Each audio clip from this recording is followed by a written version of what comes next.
Welcome everybody to the Sports Nerds, the first live episode that we have here on the 515 podcast network. I'm Brock Beirman alongside, as always, with Dawson Livingston, and we are getting ready for Conference Championship Week, but some big headlines that have hit the news in the NFL world that we want to hit on real quick. Of course, the news about Harbaugh going to the Chargers, leaving Michigan after winning the college football playoffs last year. What were your initial thoughts on this? Dawson, if we want to just get right into it as we usually do. It was kind of expected, wasn't it? A little bit. We both kind of thought that he was on his way out in Michigan, and now Chargers is the new place for him. And what do you think about the move? I really like the move for the Chargers, honestly. They got the young quarterback figured out, and now they got the head coach of the future, presumably. We saw the success that he's had at Michigan and at San Francisco with Kaepernick. I think we both saw this coming.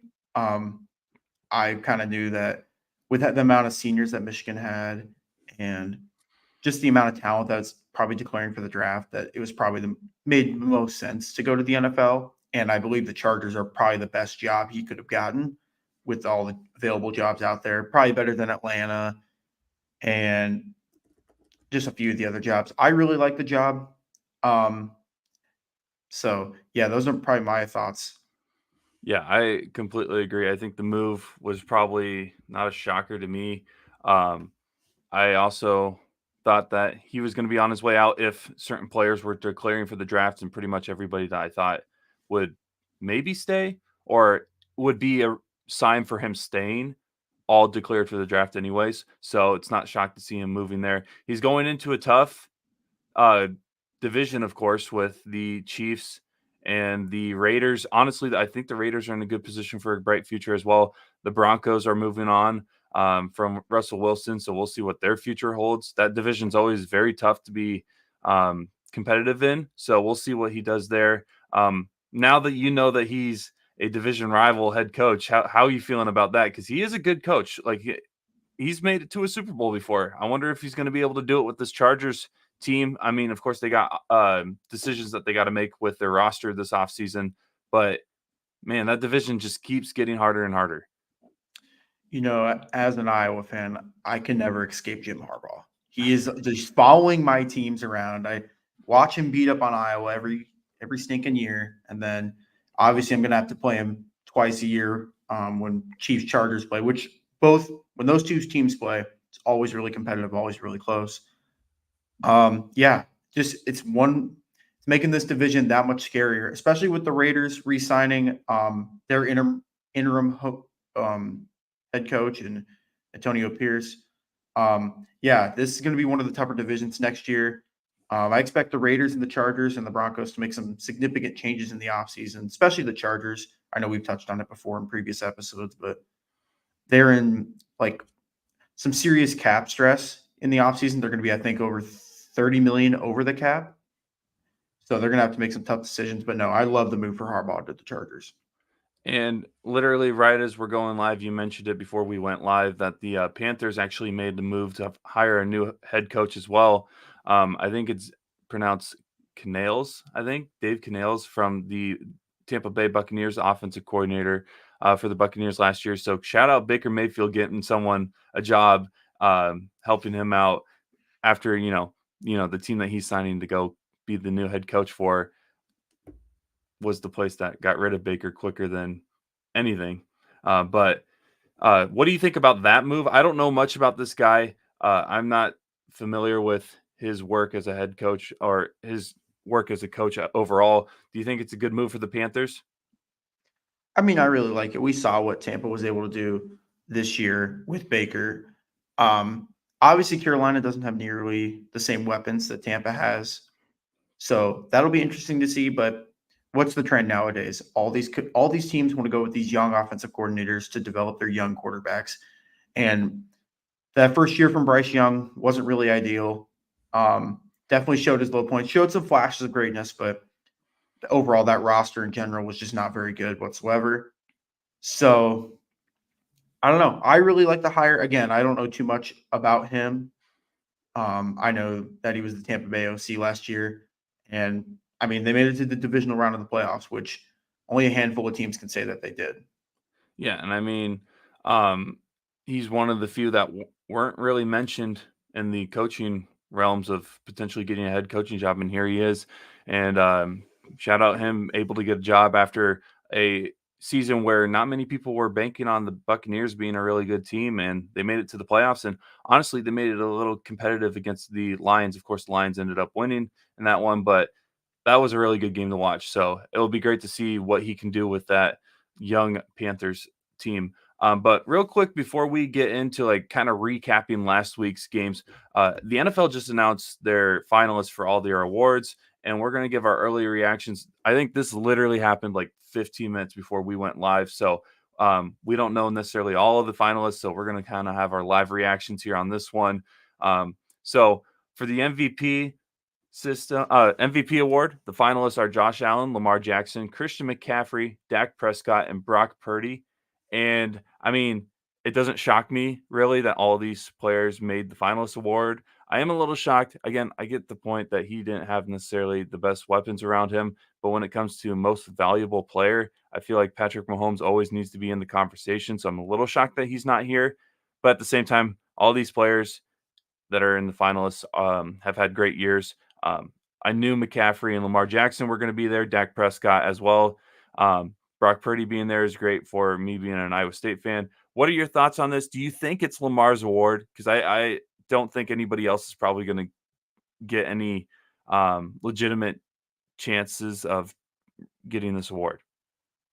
No, I agree. I think it is Lamar's award to lose, and I think that's been pretty much locked up since that Christmas Day game. I mean, I feel like that was the we always talk about awards in sports being narrative based, and I think with that performance that he had on Christmas Day and just the overall dominance that the Ravens showed, I think that locked the MVP up for him. Um, but we've got some great candidates on the list. Not shocked by any of them really. As much as people want to poo-poo on what Dak Prescott did against the Packers, he still had an unbelievable season that shouldn't go unnoticed. Josh Allen, although he had some turnover problems, I think if you include the playoffs, the stat was that he had 50 total touchdowns this year when you include passing and rushing. So he's well deserved to be on here. We obviously talk about McCaffrey all the time and his greatness and what he means to that San Francisco 49er offense. And then Purdy, I mean, he led the team to the San Francisco 49ers to the number one seed in the NFC. Didn't really turn the ball over. I think had the highest passer rating in the league. Correct me if I'm wrong. I think you're But right. no, they're all these candidates are worthy to be in the top five. Although I do think it is. I'm not saying that we get another unanimous MVP with Lamar, but I do feel like Lamar is the clear runaway favorite.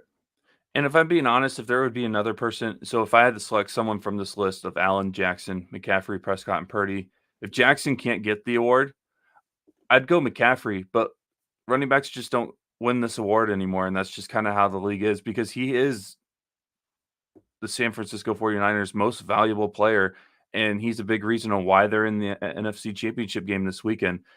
So I think I agree with you. Lamar Jackson probably has this locked up, but we will see where it goes from here. Real quick, of course, the one award that we don't have on graphic wise is Comeback Player of the Year, and the finalists for those are Joe Flacco with the Browns, Damar Hamlin with the Bills, Baker Mayfield with the Buccaneers, Matthew Stafford with the Rams, and Tua with the Dolphins. So this one's going to be interesting because this is kind of a storyline based award, and I could see a lot of people in this award getting it. I personally liked Baker Mayfield's season where I'm torn between him and Joe Flacco, if I'm being completely honest with this award. I want to hear your thoughts on this because there are some storylines both on and off the field that can sway some people on this award. But what are your thoughts on this? The finalists of Flacco, Hamlin, Mayfield, Stafford, and Tua. Before the playoffs would have started, and I know that these are regular season awards, I was all in on the Flacco train winning comeback player of the year. What he was able to do with the Browns and really keep them afloat. I mean, think about all the injuries that Cleveland had on offense, and he was able to carry them to an 11-6 season, I believe. Now, obviously, the playoffs, they kind of melted down. So I know that shouldn't really change my decision or change my mindset, but it does, and I feel like it does with all voters. No, I really like your Baker Mayfield pick. Obviously, he made the divisional round of the playoffs, won the division with the Buccaneers, had a really good season, and especially after the previous year where he was on three different teams in the span of like 8 months, I think, with the Browns, Panthers, and Rams, obviously, to him throwing for over 4,000 yards, over 25 touchdowns, really leading this Buccaneers team and, giving them some hope. I mean, Tampa was one of the teams with the highest dead cap hit in the NFL with the contracts they still were paying to Brady and a lot of those guys from the Super Bowl team. So I think Baker Mayfield's a great option. Obviously, we know about DeMar and his story, which is an unbelievable story within itself. The fact that he was able to get out on the field is Yep. just unbelievable. So I don't think that can go unnoticed. But when I think of comeback player of the year, I truly do think it is going to be either Flacco or Mayfield. And if I had to pick one right now, I believe it would be Flacco. Yep, and like you said, it's a regular season award, so I definitely think Flacco probably had that locked up with that. If somehow there was some sway involving the playoffs, I feel like Mayfield may either make it closer or jump him, if that makes sense. But like you mentioned, Hamlin, what he's been able to do to even just get back on the field after the travesty that happened on the field last year, like that can't go unnoticed. And it's hard to choose really for this award because of that. And I feel for the voters that have to make the decision between what is what. But shout out to Damar Hamlin, able to get back on the field this year after the travesty that happened in Cincinnati last year. After that, we have Coach of the Year, and the finalists for that: Dan Campbell with the Lions, John Harbaugh with the Ravens, D'Amico Ryans with Houston, Kyle Shanahan, and Kevin Stefanski. Shanahan with the 49ers and Stefanski with the Browns. I'm kind of a little upset that my boy Matt LaFleur is not up there. My sleeper pick for the Coach of the Year award. But again, I think regular season wise, do you? I'm trying to decide because there's two people I have in mind, and it's Dan Campbell and John Harbaugh. That's who I feel like the award is. The two main finalists are. I can get why you can give Shanahan or Stefanski the award. Honestly, all five of these guys are well deserving of this award. But if I had to go one, it would probably be based off the hype that he's getting right now, or just the hype that he's been getting all year. I think Dan Campbell's probably going to win it just based off of the media praise that he's been getting all year. And he has a good team. I mean, they're one game away from a Super Bowl, and I don't think the Lions have ever been to the Super Bowl. So I'm going to go Dan Campbell on this. There are a lot of great candidates for this award. Me personally, ah, it's tough because, like you said, with the Lions, they're the number 3 seed. They're in the NFC title game, and I know playoffs shouldn't factor in, but they're in the NFC title game. You can't take away from that. Harbaugh led the Ravens to the number 1 seed in the AFC, 13 wins. Almost could have had 14, but decided to rest the starters in weeks 18. The one I probably want to win the most is probably D'Amico Ryans. I mean, Yep. look at what he did with that Texans team. That Texans team, I think me and you at the start of the year, They were supposed to be a top 5 pick for the we Cardinals. kept talking about a 4 or 5 win team, and the fact that he was able to win 10 games his first year and win round 1 in deciding or in a blowout fashion, I think really goes to show the belief and support that all the players and the coaches have for D'Amico. Obviously, we talk about Shanahan. He's always going to be up for this award as long as the Niners keep this core group around, just because of the amount of talent and the amount of success that the Niners have had the last 5 or 6 years. And Stefanski, I mean, I touched on it earlier with Flacco winning comeback player of the year potentially. Stefanski had to deal with a lot of injuries. Lost Nick Chubb early on. Lost just John Watson, I think, midway through the season. Lost a couple offensive linemen. So you really could go anywhere with this award. But me personally, I think I'm with you. I think Dan Campbell deserves to win this award based on what the Lions were just 2 short years ago.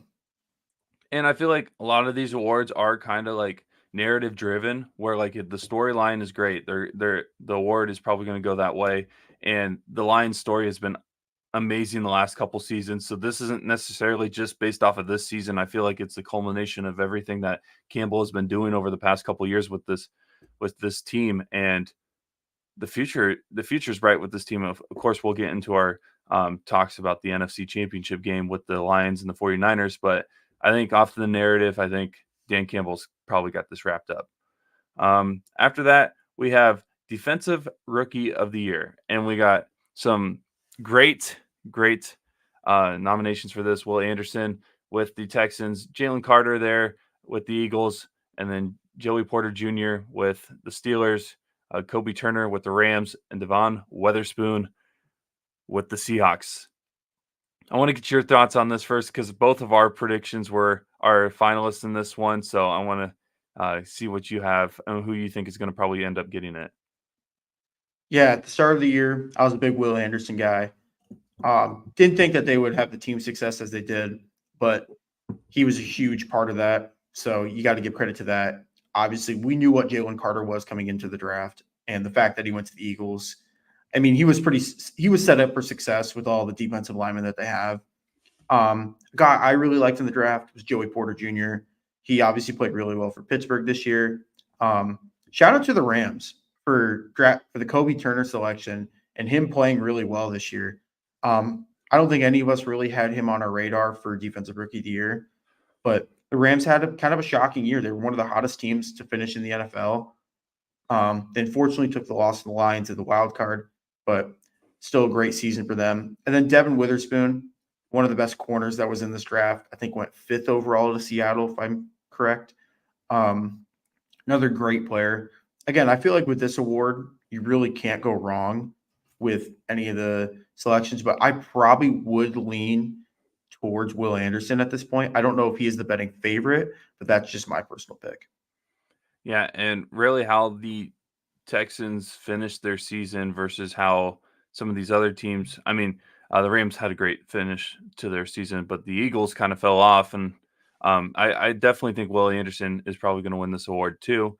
He had a great year, and the future is bright with him and that young Texans team. And I mean, I think all 5 of these guys are going to have great NFL careers in general, but right now, Will Anderson is probably going to be my pick. I think I picked Jalen Carter to start the year, so I'm jumping off that bandwagon for this award now. But yeah, I'm going to go Anderson as well.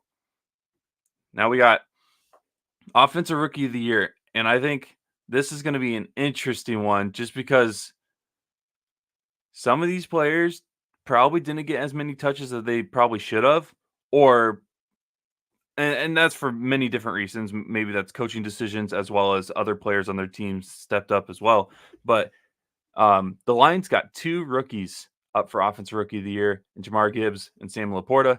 The Rams got the stud and Puka Nacua. Bijan Robinson from the Falcons, the guy that I think I picked to win Offensive Rookie of the Year. I don't think he's going to win it now, and then we got arguably one of the best rookie seasons for a quarterback that we've seen in a long time, if not all time, and CJ Stroud with the Houston Texans. You can't another one of those awards that you can't go wrong with a lot of these guys. I'm not going to lie, I eliminate Bijan Robinson and Jamar Gibbs from the conversation. Outside of that, would not be upset with any of these. I think I'm going to go with Puka Nacua just because he came out of nowhere a little bit. Nobody was really expecting him because, you're on the Rams team with Cooper Kupp.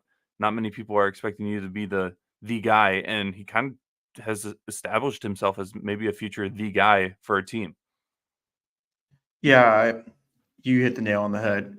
A lot of great candidates for this award, but off the bat, I will probably eliminate Jahmyr Gibbs and Bijan. Both had great seasons. Both were the first 2 running backs off the board, but I just think that this award is reserved for other guys this year.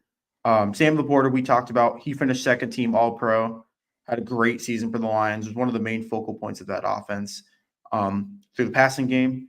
So he's probably going to be my 3rd. And then, like you said, this is going to be the toughest decision, I believe, of the awards that we have is between Puka and CJ. It's tough because Puka broke the receiving yards record for the rookies.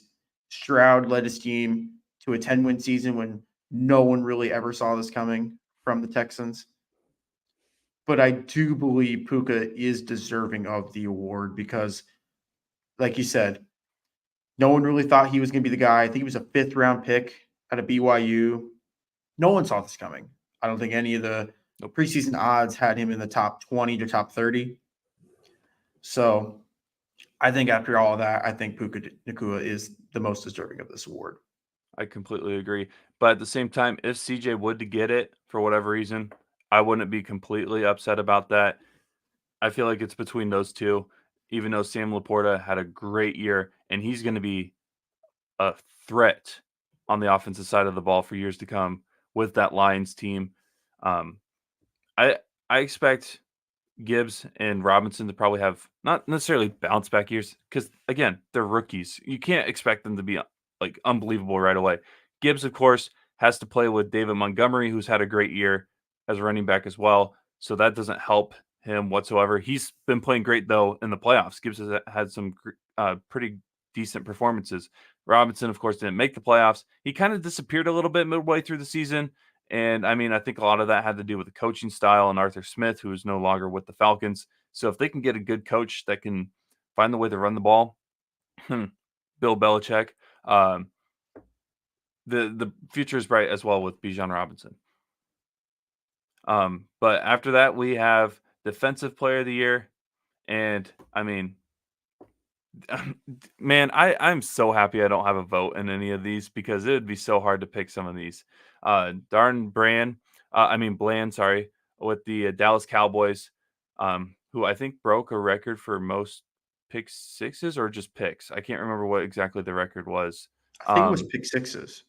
pick Could be sixes. wrong though. Max Crosby with the Raiders, Miles Garrett. That dude is just solid beast. Basically, the leader of the Browns defense, who was one of the best defensive uh, teams in the league. Micah Parsons, of course, with the Cowboys, and to no one's surprise, T.J. Watt is up again for Defensive Player of the Year. I want to get your thoughts. I think Miles Garrett, just because Miles Garrett's probably going to get the award, just because, man, I swear, I think I remember seeing a video of him doing crossovers before a play and still finding a way to get to the quarterback. That guy just is a cheat code. All these guys are cheat codes, but like he's just the biggest cheat code I feel like in the league on the defensive side of the ball. Yeah, he definitely started off the year really well. He was my preseason pick for Defensive Player of the Year. And I think with the stat is weeks 1 through 13, he had 13 and a half sacks. And then weeks 14 through 18, I think he only had 1.5, something along those lines. He didn't finish as strong as he started the year. Same with that whole Browns defense, to be fair. We obviously saw what happened in the playoff game. They couldn't stop a cold. Texans were running the ball up and down the field on them. But I agree. I probably would still probably have Garrett winning the award, although guys like Max Crosby, guys like Micah Parsons and TJ Watt, I mean, all extremely deserving of the award, especially Max Crosby, who I don't think gets enough love and enough Oh yeah. attention for being one of the best defensive players in this league. It always seems like he's the type of guy to play through injuries.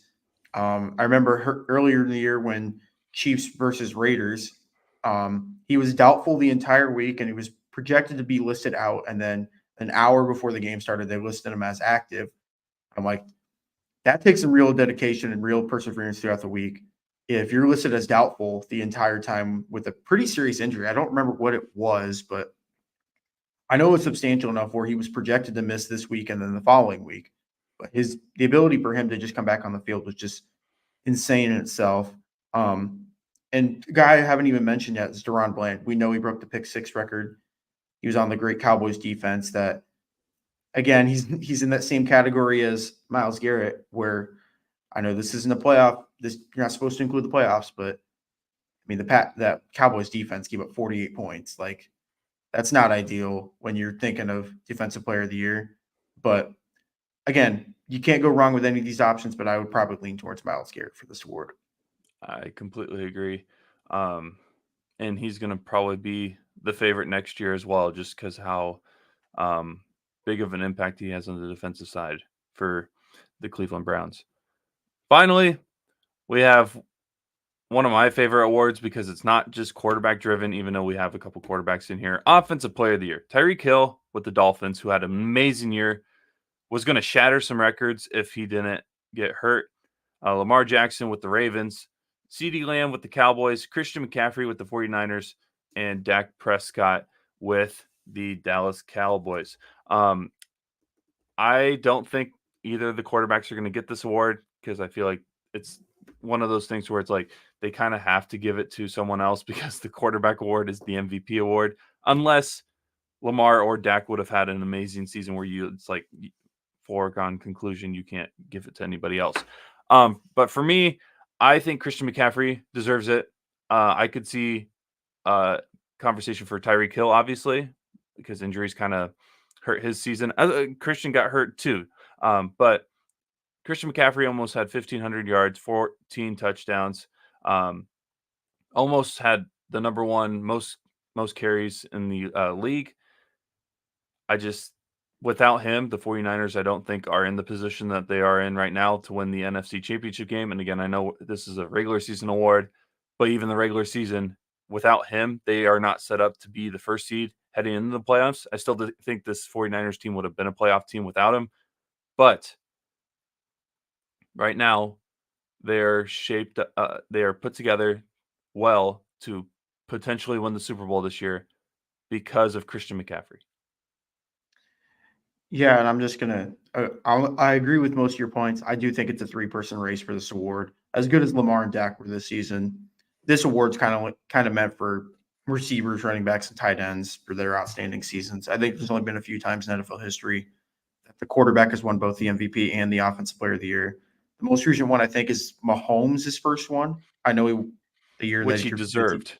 Yeah, that's one of the few exceptions where it's like you can justify giving that award, but although Lamar's going to win MVP, he didn't really have any crazy eye popping numbers that were record shattering. So I just don't think any of the quarterbacks are up for this award. Um, I'll put CeeDee Lamb at 3.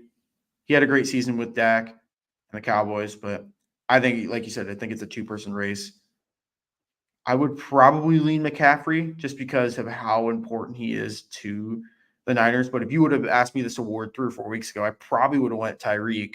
But the way he ended the season, um, I mean, we all thought. I mean, certainly thought there was a possibility he was going to break 2,000 yards for the receiving record. So he had a He's great season, but ultimately, in the end, I would probably go with McCaffrey. And I would not be shocked if he's back in conversation for this award next year either, because Tyreek, man, that dude wants to. I mean, I feel like he wants to break that record because he knows he can now. And I mean, he's the fastest player in the league, or one of the fastest players in the league. And I bet you Christian McCaffrey. I'll bet you right now, Christian McCaffrey and Tyreek Hill are going to be back in the finalists for this award next year.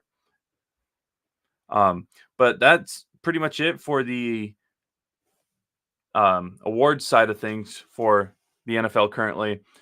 Let's get back into the playoff conversation. We had some games last weekend, some blowout, and then some really good close games. Of course, we can touch on the Ravens a little bit. Ravens won 34-10. It was tied at halftime, 10-10. So the Ravens defense stepped up in that second half, able to shut down the hot Houston Texans, who were able to just pour it on Cleveland in the wild card round. What were your reactions to this game? I mean, I feel like whether it was Cleveland or Houston in this game, I feel like it would have been the Ravens winning anyways. And I mean, Lamar Jackson had a great game, had over 252 all-purpose yards, 100 yards rushing, 152 passing, with 4 touchdowns total, 2 on the ground and 2 through the air. So great game for probably the MVP of the season. What were your thoughts on this Ravens game? No, like you said, Ravens had a dominant performance against the Texans. I mean, the Texans they only had 3 offensive points the entire game. The one touchdown they had was a 60 or 70-yard punt return touchdown that was, I believe, in the second quarter. I think the Texans had a chance to kick the field goal right before half. They ended up missing it. Instead of being up 13-10 at half, they went in the halftime tied 10-10. But like you said, they made the defensive adjustments in the second half. Obviously, the Texans didn't score. The Ravens were able to really run the ball at will against the Texans team. And kudos to the Texans. I know we've touched on it a few times this episode. The journey that they've had, making it to the divisional round, none of us would have thought this would have happened before the season. So kudos to them. But I think ultimately in the end, the better team won. And Lamar had his first good playoff game in a while. I mean, the last playoff one he had was, I think, 3 seasons ago, Yep. maybe 4. But no, if you're a Ravens fan, you should still feel pretty good about going into this week. Oh yeah, and holding that Texans offense to 213 yards. I know that they don't necessarily have a dominant running back. They only ran the ball for 38 yards though, so that's credit to that Ravens defense, and that defense is probably going to be just as fired up heading into this week as they were last week. Outside of that we had a very, very close game. I think we both predicted this game to be close, a one possession game. The 49ers edge out the Green Bay Packers 24-21.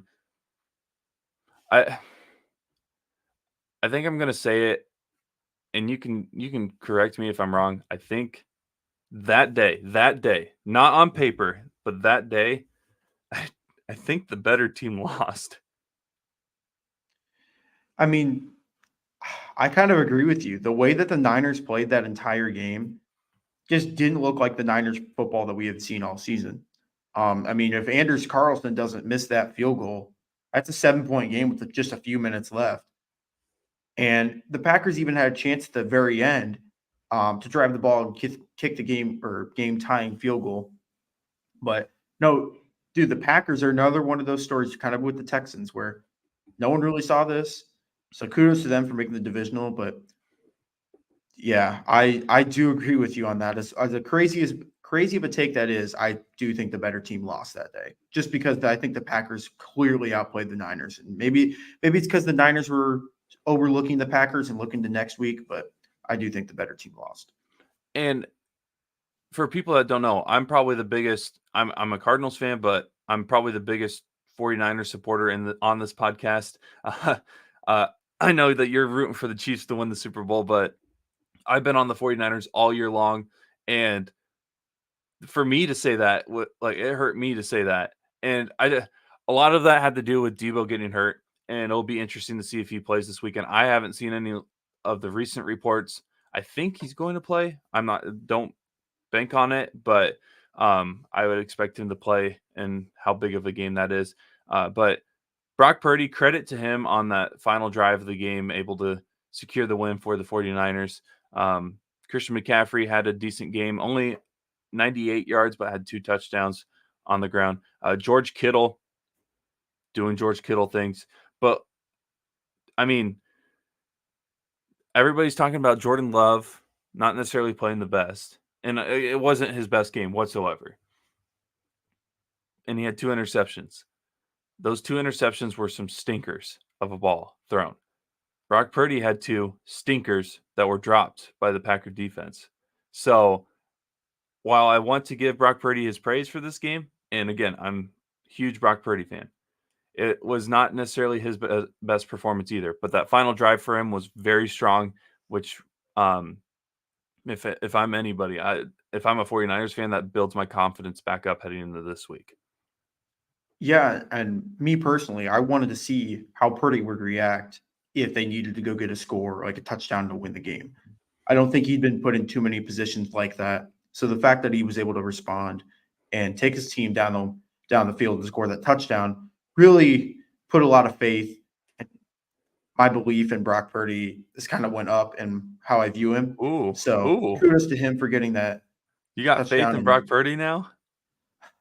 I wasn't all the way on the hype train that most people are. I was still a little skeptic. I know, and you know this Understandable. too, how crazy that Niners roster is. Yeah, So I wonder. understandable.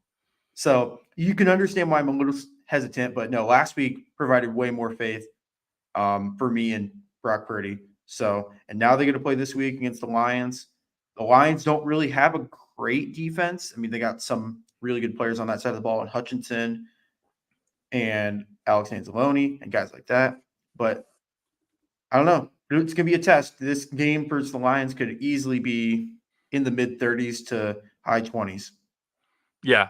And I mean, the weirdest thing though is like the first couple drives for the Packers offense, it seemed like they were able to read the 49ers defense really easily. But yet, I think they were held to 6 points in the first couple drives, first 3 drives.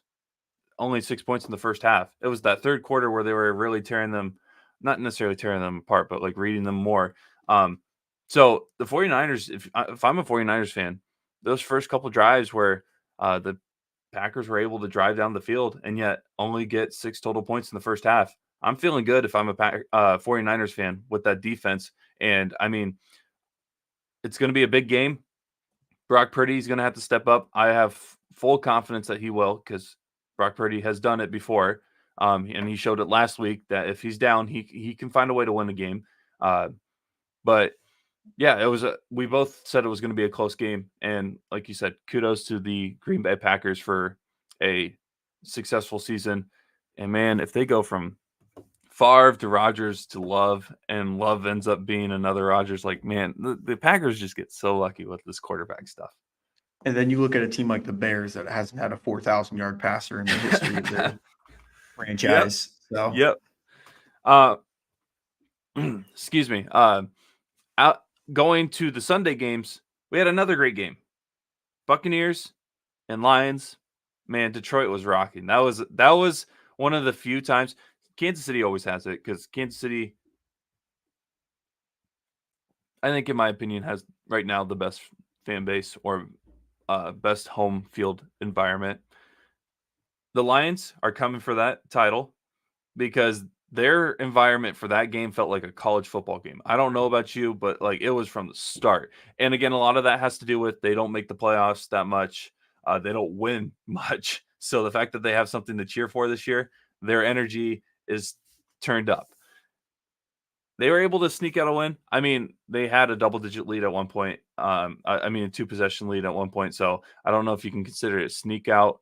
But Baker Mayfield played well for the Buccaneers, but 2 turnovers were costly for him. And what were your thoughts on this? I was a little upset that they gave Craig Reynolds, a guy that barely played, a carry for a touchdown instead of giving it to my boy David Montgomery. But Sam Laporta, that Sam Laporta, I feel like is going to be the X factor in this game against the 49ers. oh, for sure. No, Lions played a really great game. Both sides of the ball, really. They were able to force 2 turnovers against Baker Mayfield. There was some end of the game like confusion for me. I mean, I don't know if you saw it, but Tampa Bay could have had a chance to call timeout with 36 seconds left and make Detroit kick the field goal. And if Detroit misses the field goal or it gets blocked, then it's a whole different ball game. Tampa's got a chance for a Hail Mary, And that would be a but total Detroit thing to do. exactly. I'm still wondering why Todd Bowles didn't call that timeout. But anyway, no, the Lions, they're a tough out, bro. They're a tough team. They're physical. They like to run the ball. They have the offensive line to run the ball. And then when they want to go play action, when they want to go in shotgun formation, they have guys like Laporta. They got guys like Amon-Ra St. Brown. They got guys like Jamison Williams, Josh Reynolds. They just got a bunch of really good wide receivers that can get open and get separation. And then we always talk about the 2 running back threat that they have with Gibbs, who's more the receiving back and can kind of be used as a wide receiver at sometimes. And Montgomery, who's that power back that, like you said, probably should have gotten the goal line touch there instead of Craig Reynolds, but they were I still able to was score that. I was so confused when that happened. When I was like, okay, they're at the 1. They have to give it to Montgomery because that just Yeah. screams a play from Montgomery. And I'm like, who's that in the backfield? Craig Reynolds. What is he doing back there? And I was like, oh, that's great. And then I think I saw Montgomery was trending on Twitter because a lot of people like he's a guy that is a pretty popular pick for a anytime touchdown pick on those parlay things or whatever. But no, Craig Reynolds had to break everybody's heart by getting that 1 rush for 1 touchdown. But no, I'm super excited for these conference championship games, and a lot of it has to do with the matchups as well as the storylines. Detroit is great. If it was my personal opinion, I get seeding and all that, but like I would love for this NFC Championship game to be in Detroit just because of how loud it would be. But anyways, it's in San Fran, so can't complain about that. Finally, we got to talk about the game that you probably wanted to talk about the most leading into this. So I was listening to another podcast, and this guy mentioned it perfectly. This game was shaped up to be the Josh Allen version of Michael Jordan finally getting over the bad boy Pistons. Home field advantage, all the momentum. Dude played well. Had a great game. Two rushing touchdowns, almost 75 yards on the ground running the ball, while also almost having 190 yards for a passing touchdown as well. But good old Mahomes, man. That dude just finds ways to win close games. More specifically, the Kansas City Chiefs keep finding ways to win close games in the playoffs. And now everybody can shut their mouth about the stupid Mahomes has never played on the road in the playoffs, because I really don't think that matters for certain quarterbacks. And Mahomes is one of those guys. If you take away the playoff games that Mahomes has played against Brady, Mahomes is 13-1 in the playoffs. Just want to throw that stat out there. He's only lost to Joe Burrow outside of Tom Brady. Oh, I don't know why I was like, who's the other player? Oh, but yeah, good Lord. But no, the Chiefs played a really clean game. Obviously, they had that fumble on the goal line, but that fluke stuff kind of happens. Obviously, you would prefer that Hardman holds onto the ball right there, because I think the game's over at that point. Chiefs would have probably scored a touchdown and potentially locked that game up earlier than it should have been. But, dude, Kansas City played a really good game. I know that they didn't have a whole lot of passing yards. I think they only had 220, but no turnovers by Mahomes. They were able to get Kelsey back involved, where he had 75 yards and 2 touchdowns. They were able to run the ball really effectively with Pacheco, and that showed at the end of the game when they needed to get yards and kill some clock. So that was really key. Buffalo really played a clean game. They had 2 mistakes that cost them. Please tell The me you're fake going to punt. talk about. Yeah, that was the, in my opinion, my personal opinion, that's when I knew it was over. Yeah, that's a desperation call in my opinion, and that's a sign where it's like, yo, if we don't pick this up, I think the coach is accepting in his mind, this is just not going to be our game. We're going to have to steal a possession from Kansas City in order to have a chance in this game. And then they got bailed out with that fumble and still just couldn't. And the second part of the game that really, I think, lost the Bills the game is they had a game plan, and it was, let's not let Josh Allen be Superman, because we've seen what Superman Josh Allen does. He has I would argue, the highest ceiling in the NFL when he is Superman, and he has some of the craziest plays you've ever seen. But his lows are with the bottom of the league in his decision making. And the game, they were going good with the game plan. They were running the ball effectively. Josh was taking the check downs, taking the wide open receivers. And then in that fourth quarter, I think he got antsy and he said, let me just start chucking it down the field to Stephon Diggs, to Trent Sherfield.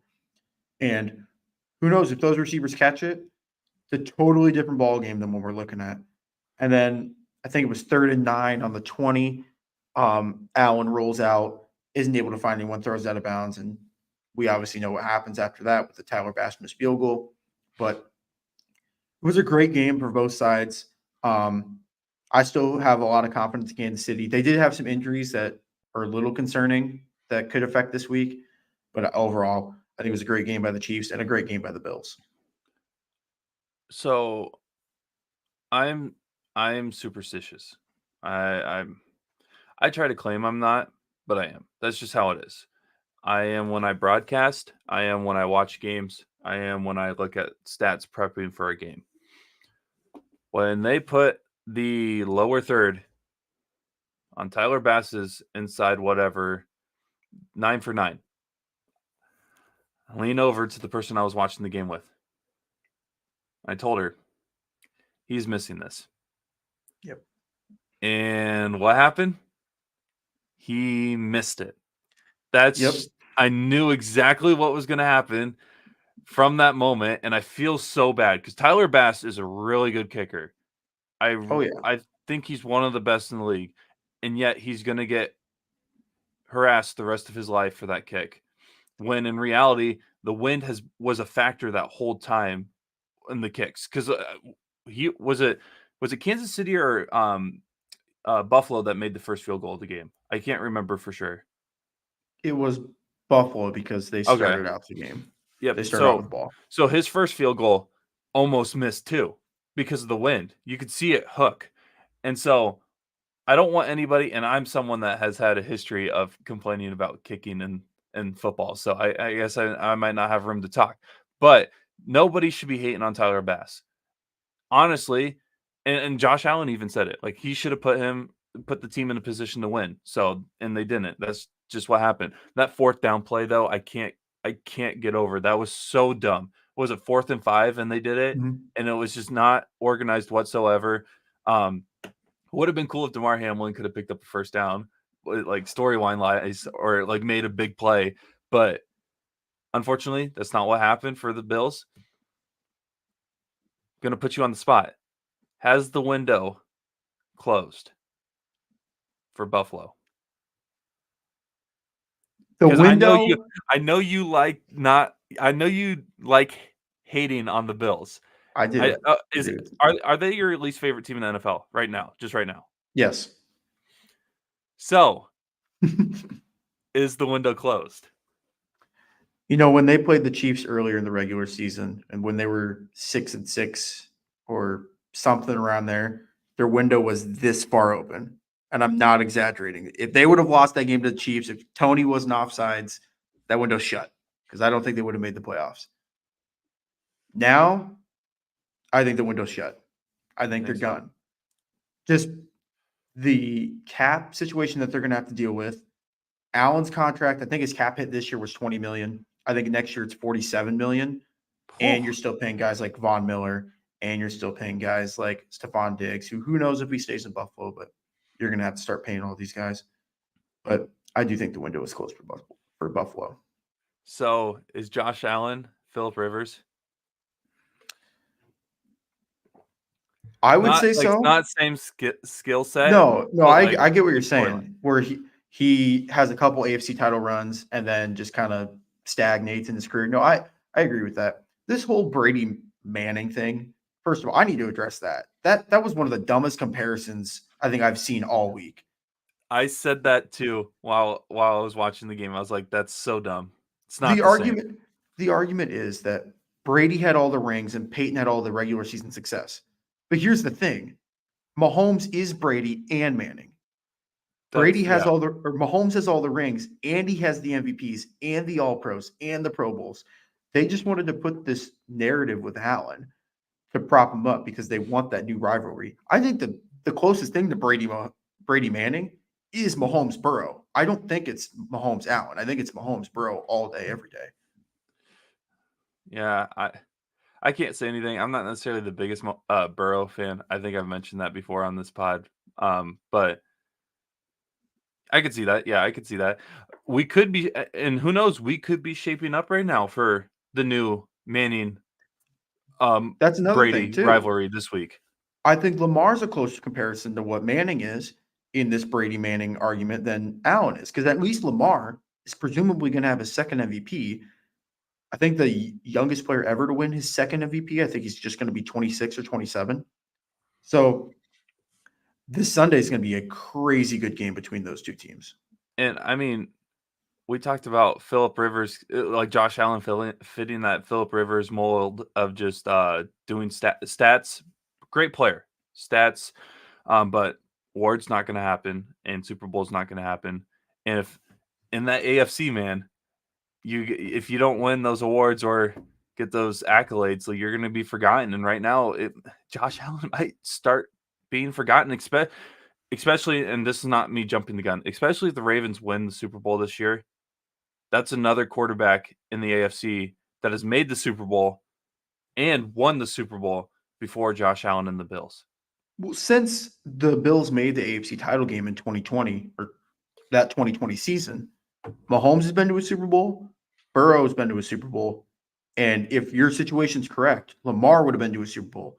3 different AFC quarterbacks have all been before Allen has been, and we still got a crazy amount of good quarterbacks in the AFC. CJ CJ Stroud's Stroud. one of them. Yep. Yeah. I know Trevor Lawrence had a down year and he was injured, but Trevor Lawrence, I believe, is one of them. Like, there's still a lot of really good AFC quarterbacks that could potentially make the Super Bowl before Allen on the Bills. And it just sucks because Josh Allen, like you mentioned, when he's Superman Josh Allen, dude is hard to beat. He's fun to watch, but it's like you said. I think that window. I might be on the side of there's a little bit, but like you said, it's probably getting close to being closed. You said it's already closed, so we'll see. I think that the Bills are going to be a team that everybody's going to want to watch this offseason for moves that they make, and that Especially with the Von Miller situation. I mean, they're yep, paying him because he 30 can't million play. bucks a year for 30 tackles. Like, he's He got to needs do to something or retire. they got to move on from him. He needs to retire. He needs to do a service and go to the Hall of Fame, retire.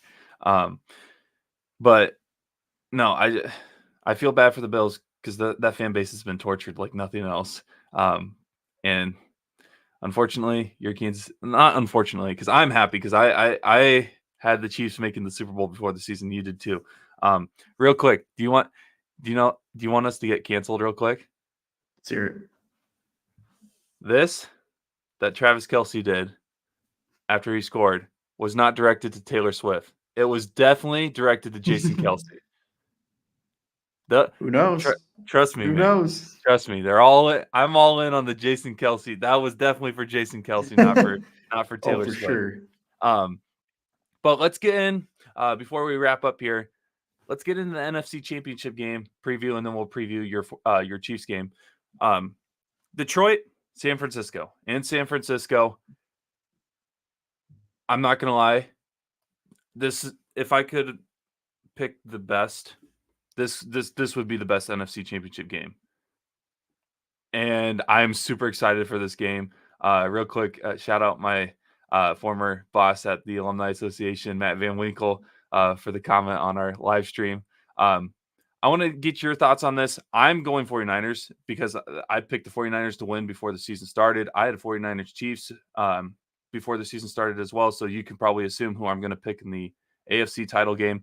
Brock Purdy showed himself to be a clutch player, and if he's in a clutch situation, I'm not worried about them this weekend. I'll be interested to see what it will look like with Debo. I mean, I think he's questionable right now. Like I mentioned before, I think he'll probably play. I wouldn't be shocked if they did a thing where he suited up, but if they need him, they'll put him in.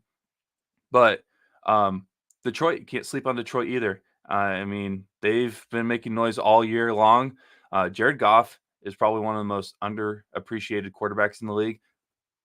You know what? This might be the most.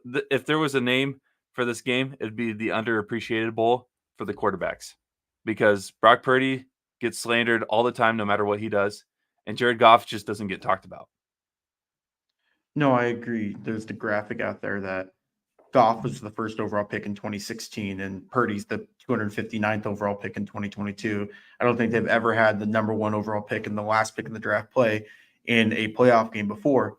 But, dude, what's crazy about these conference title games, we'll get into it later with the Chiefs game. I think the 4 best teams are in these games. I truly do.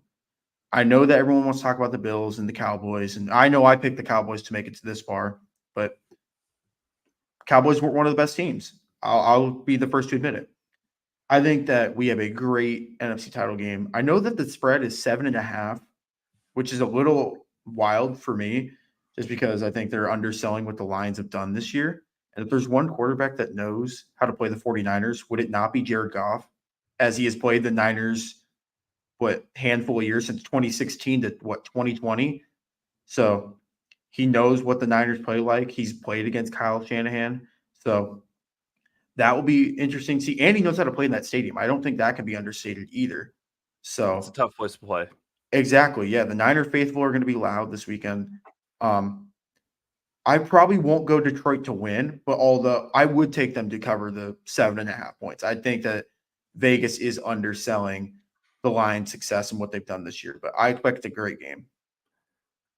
I expect a great 3 quarters. See, I don't wanna, like, jump on it. I don't wanna get my hopes up because okay, let's be honest. I want Purdy to win the Super Bowl. It's I'm Yeah, not hiding yeah. anything. I really think for some reason that 4th quarter is gonna hit, and Purdy and McCaffrey and the 49ers offense is gonna they're just gonna blow it open. It may be close heading into the 4th, but I feel like it'll be a 2 possession win for the 49ers, based off of what Purdy and McCaffrey are able to do. Um, I said it heading into the year, Brandon Ayuk, in my opinion, is the most important and most valuable target for Brock Purdy. And I mean, I think he leads the team in receiving yards. So if he can make some big plays, get them rack yards up, this 49er team, man, I'll say it right now. If they win, I'm hoping it's not the Ravens. Because I don't wanna have to talk about that game on Christmas Day. Um, but yeah, I'm gonna go 49ers. I'll go 49ers by like 13. 13 or Oh, 14. wow. See, I'd probably pick Niners by 4. I'm thinking 28-24, Okay. but that's just because I truly think that Goff has an advantage that not a whole lot of quarterbacks Yep. do when playing the Niners. Yeah, and I get that. The thing that's keeping me confident is the Lions defense can struggle a little bit at times when passing the ball. So again, Brandon Ayuk can find some pockets and while running his routes, man. Watch out for those 49ers. Um, but let's get to your game that you wanted to talk about. Ravens, Chiefs. If I'm going to go on record right now, and I bet you there's probably someone actually listening to our stream right now that will hate me for this. But if there's one team I don't want in the Super Bowl, it's Baltimore. I just do not want the Ravens to win. I don't know why. I really don't have a reason. That's the one team. If I had to pick one of the 4 remaining teams, that's the last team I want in the Super Bowl. However, against teams that against some of the teams that they've been playing against that are still in the playoffs, they embarrassed San Francisco on Christmas. Like, so they're a good team. They're the 1 seed in the AFC. But they don't have one guy. They don't have arguably one of the greatest quarterbacks already in NFL history. I think Mahomes and Kelsey are going to connect a couple times in this game, and I'm gonna actually. I don't know where the spread's at right now. Where is it at? 3.5. Mhm. I think it's going to be about a 7 to 10 point win for the Chiefs. Oh, wow. I probably won't go as that far. I think and I think the audience knows who I'm gonna lean and who I'm gonna pick, but I'll just keep this short and sweet. We saw last weekend what happens when the Chiefs wide receivers don't drop the ball every play. That we can move the ball up and down the field. Last week was the first time that Kansas City had a lot of chunk and explosive plays. I think they had 6 or 7 plays about over 20 yards. I think 3 or 4 of them were passing, and then 2 or 3 of them were running. So I just really like the Chiefs' offense. Plus, obviously, the Chiefs have the experience factor. I mean, they've been in the last 6 AFC title games. So obviously, this is going to be their first road one. So that will be something different. It's no longer the Arrowhead Invitational. But I do think that Kansas City does pull this out. And I know I'm probably in the minority in that. And I know you're picking Kansas City, but I feel like the majority consensus is that Baltimore's going to win. And I have another hot take. I do believe whoever wins this game is going to No, win the Super Bowl. no, That's no, just my hot no. take. I think if Baltimore wins, I think Baltimore wins the Super Bowl. And I think if Kansas City wins, as much as people don't want to say, I think Kansas City wins the Super Bowl. I do not think the NFC is going to win the Super Bowl, is what I'm saying. I Okay. don't think the Niners and the Lions are going to win. Regardless of matchup, I think that Kansas City and Baltimore are the 2 best teams left. All right. So this summer when we see each other at in Panora at the lake, you can take the AFC side. Whoever wins the NFC side will win the Super Bowl for me. I'll take that. Okay. Okay. Whatever happens, we'll like buy a meal for each other or something like Yes, that. sir. And that's how it'll be. I got NFC winner wins the Super Bowl. You have AFC winner wins the Super Bowl. All right. But no, I get that people are on the Ravens for this. believe it when I see it, man. Mahomes magic is just it's real. And I don't know if you remember me saying this preseason when we were talking about this season for the Chiefs if they win the Super Bowl. If they win the Super Bowl, if Mahomes isn't already top 3 in people's minds, they're just they're delusional. That's 3 Super Bowls for a guy that how many quarterbacks were taken before him? Just Mitchell Trubisky, Just funny enough. Trubisky? That's even better. That makes it even better. And man, I can't wait to talk about the draft because I'm not a North Carolina quarterback guy. That there's a hint for what I think about Drake May. But anyways, no, Mahomes magic. I'm all in on the Kansas City to have a get right game for the whole team. It's going this AFC game. It's going to be one of the few times that you just see this 49ers team. I mean, correction, this Chiefs team just look complete. Now, will that translate over to the Super Bowl? Never know. I got a good feeling. I don't know. I got a hunch. I got a good feeling about this Chiefs team this weekend. If you're going to give me Andy Reid, one of the greatest coaches of all time, and arguably, in my opinion, the most talented quarterback of all time, and Patrick Mahomes, that's not greatest. That's just most talent. I feel like I can say that comfortably. And you're going to give me Kelsey and this top 5 defense, top 2 defense in some categories, dude. I think it's going to be Kansas City, and I'm still sticking to my pick. I think the AFC is going to win the Super Bowl. I'm going NFC, man. 49ers, bang bang. I would if the 49ers win this weekend, I might have to invest on a jersey or something like that because I gotta look right because if we do our Super Bowl episode and you got a Chiefs jersey on and I got a stupid Cardinals sweatshirt on, that doesn't seem right. Especially because the Cardinals are probably never going to be back in the Super Bowl during my lifetime. But any final comments before we sign off here? We'll do something next week. We'll probably recap the games, but like with the Pro Bowl going on, maybe we can talk about how the Pro Bowl can improve because I'm still not a huge fan of it. But any final thoughts before we sign off? I mean, we got 2 amazing games. I know we parked on this quite a bit, but here's what I'll leave the audience with. If Baltimore wins, you may or may not see me next week crying in the corner of my room and not coming out for a few days. If Kansas City wins, I'll be right back on this episode. I'll be happy to talk some ball. But if Baltimore wins, might be a rough few days for you, boy.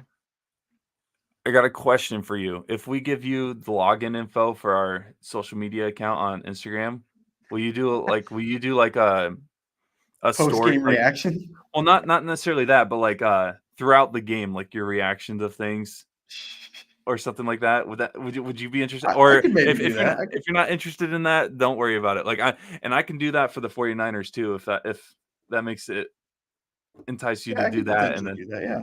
because I think it would be a fun thing to see, especially if Mahomes magic hits in the final minute of the game. Oh, that would be great. Or like, Yep. I'm assuming you're going to be watching it with your buddies, right? Yep. Have them record your reaction of things, and then have them send it to you, and then, Right.